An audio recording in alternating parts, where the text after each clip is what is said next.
अस्सलाम वालेकुम दोस्तों। सैयद अमीनुल कादरी का बहुत ही प्यारा बयान है। शब-ए-बारात के मौके पे क्या करना चाहिए और क्या नहीं करना चाहिए, आप लोग सुनिए। बहुत ही प्यारा बयान है।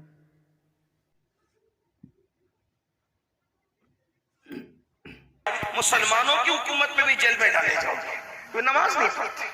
और ये तो दुनियावी बात है। और अल्लाह का जो अज़ाब है, हदीस पाक में आता है, बेनमाजी जब रास्ता चलता है तो कीड़े मकोड़े उस पे लानत करते हैं। अल्लाह और अल्लाह से अर्ज़ी करते हैं, मौला हमें इतनी ताकत दे दे कि हम इसको मार डालें।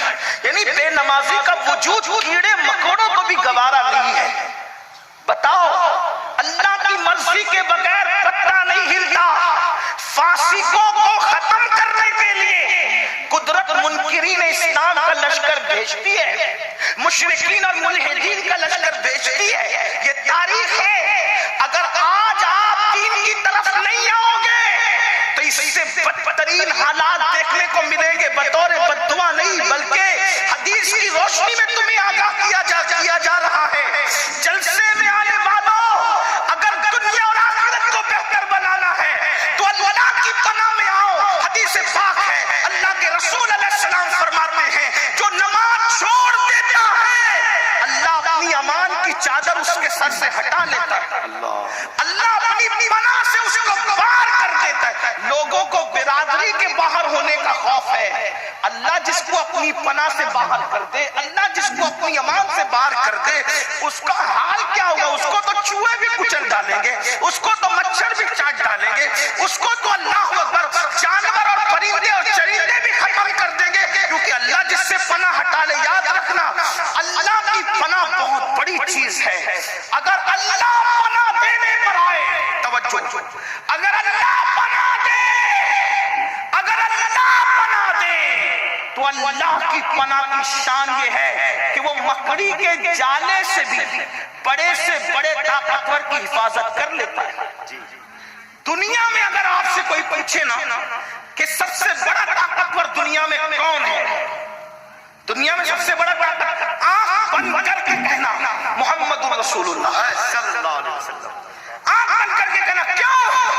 इसलिए कि जो इशारे से चांद टुकड़े कर दे, उससे बड़ा ताकतवर कौन हो सकता है खुदा की मखलूक में? इशारे से तो मेरे भाई कागज भी नहीं फटता। चैलेंज है तुम्हारे झारखंड के बड़े से बड़े पहलवान को ले आओ और बोले इशारे से कागज फाड़ के बता दे। इशारे से तो इशारा है, एक उंगली से तो कागज भी नहीं फटता। कागज फाड़ने के लिए भी कम से कम 2 उंगलियां चाहिए। लेकिन अल्लाह अकबर, ये क्या ताकत है कि जबल अबू कुबैस में खड़े होकर सिर्फ इशारा करते हैं और चांद टुकड़े कर देते हैं, इशारा करके सूरज को पलटा लेते हैं, इशारा करके दरख्तों को अपने पास बुला लेते हैं।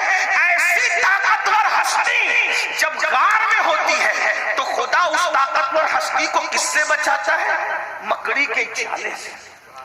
और दुनिया में मकड़ी के जाले से कमजोर कोई चीज नहीं। देखो, हुजूर से ताकतवर कोई मखलूक नहीं और मकड़ी के जाले से कमजोर कोई चीज नहीं। उलमा कहते हैं तारे अनकबूत इतना, बल्कि कुरान ने कहा कितना कमजोर है। सूरह अनकबूत के अंदर सबसे कमजोर है तारे अनकबूत, मकड़ी का जाला।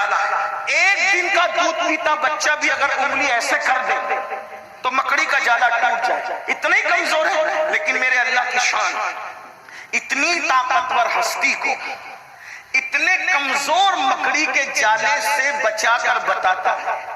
हम बचाना चाहते तो इस शान से बचा। वाह वाह, देखो। और 500 साल तक हुकूमत करने वाले को एक मच्छर से, इतने कमजोर मच्छर से नाक में घुसा के हलाक कर देता है। तो क्या बता रहा है? अल्लाह की ताकत सबसे बड़ी है, तुम्हारी नहीं। उसका प्लान सबसे बड़ा है, तुम्हारा नहीं। उसका मंसूबा सबसे बड़ा है, तुम्हारा नहीं। अगर बचना है मुसीबतों से, अल्लाह की पनाह में वो बचाना चाहेगा तो मकड़ी के जाले से भी बचाएगा।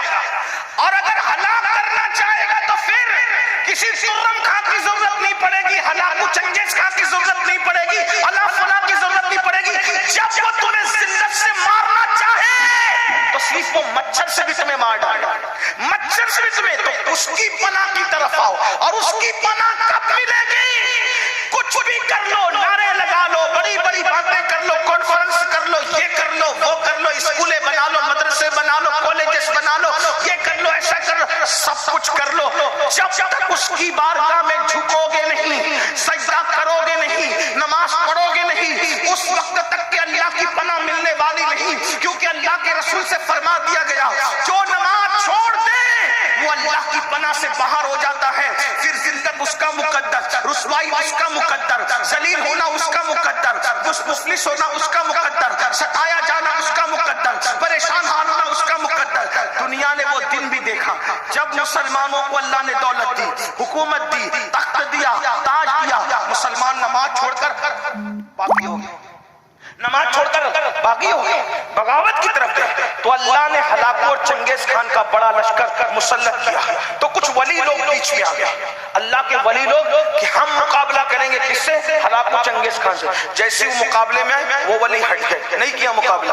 لوگوں نے پوچھا اللہ والوں روحانیت کیا ہوگی، کیوں مقابلہ نہیں کرتے؟ کہا رجال الغیب کی روحیں تو ان کے سر پر ہے، اور وہ روحیں کہہ رہی جس کو ہم سنتے ہوئے سن رہے ہیں، وہ روحیں کہتی ہیں ان کافروں سے اے کافروں ان فاسقوں کو ختم کر دو.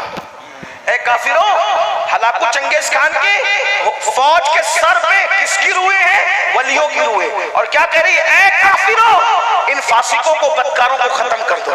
مسلمان زانی ہوا، گانے سننے والا ہوا، شرابی ہوا، مسجدوں کو ویران کرنے والا ہوا، علماء کا گستاخ ہوا، اللہ کے دین کا باغی ہوا. اللہ نے اتنا بڑا لشکر بھیجا. اس لشکر نے کیا کیا پتہ ہے؟ مسلمانوں کی سر کی کھوپڑیوں پر مینار تعمیر کی. یعنی جب اللہ سے بغاوت کرو گے تو اللہ کے فیصلے کیا ہوں گے یہ وہی جانتا. جب خدا کے ساتھ سرکشی کرو گے پھر اس کے فیصلے کیا ہوں گے. اور وہ بے نیاز ہے، کوئی مر رہا ہے، کوئی کٹ رہا ہے، کوئی تباہ ہو رہا ہے، اس کی ربوبیت کی شان پر کوئی فرق نہیں پڑتا. وہ غیور ہے، غیور، اس کے اپنے فیصلے. وہ اپنے محبوبوں کو یتیم کر دیتا ہے، اس کی شان غیرت ہے، اس کی شان غیرت ہے. شجر ممنوعہ کو ہاتھ میں لے لیا جاتا ہے تو معصوم کے کپڑے واپس لے لیے جاتے ہیں اور جنت سے باہر کر دیا جاتا ہے. اس کی شان غیرت تو دیکھیں. یہاں تو بہت آنکھ بند کر کے سوچ رہے ہیں مولانا کچھ بھی کریں گے اللہ تو ہم سے پیار کرتا ہے، ہم جنت میں جائیں گے. کیوں؟ جسے